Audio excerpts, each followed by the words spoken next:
de March an tinala sihe gviúl gavilegs vi hen agus siad chuide gona nótaí a brecu síos. Bra sásta sa náit a bhfuil me. Tá me mílte leog agus an fan bra seo gobir agus do ma chuineál go bra finúir. Tá me cho chlór leis an gcuinín na chuine céir. Tíntrach agus tórneach. Nuair a bhíon na coppla lá teas an teachnéing, bhín an tíntrach agus an tórneach go donna na dhí. Bhín stoirmcha electracha ein I ní an teasa farír.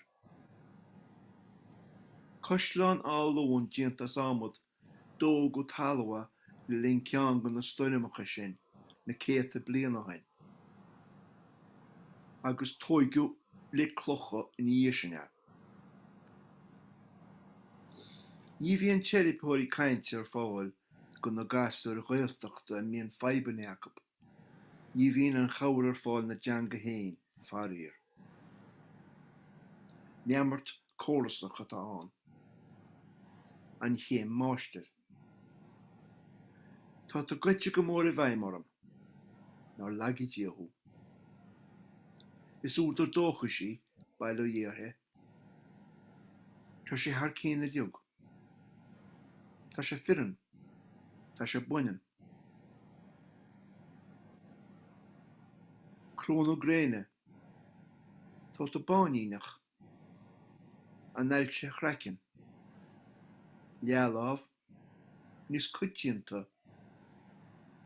Fáin sé tástal an grecin go minic ag breanú a bhfuil éon aibán ó thaobh eilte chrecin ó. Cuire oscailte. Cad tú a dhéana amach. Ní réon aspa múnteoirí maithán ar nói. An bun level, an meán level, an tard level. Tuair an ghaeilge chuite na luchó go Francacha. Tá an creachadúir díreach te hirirgit cearan faoi mar a bheith sé gur plaic mhór bhílsne go bhain teasa déan ómad a be.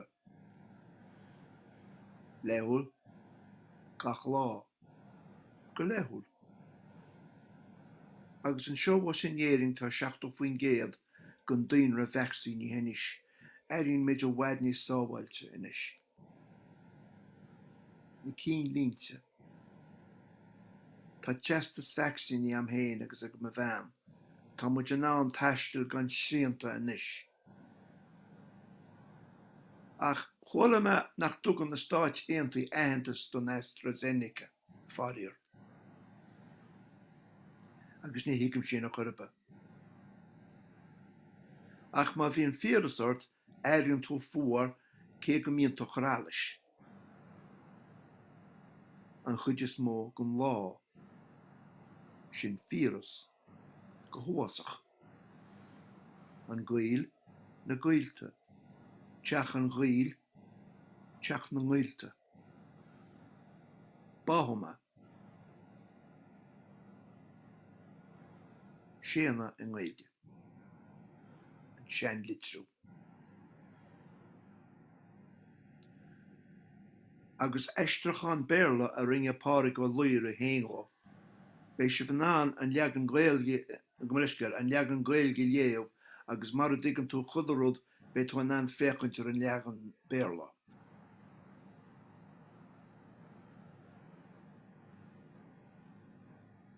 An chlín inchint.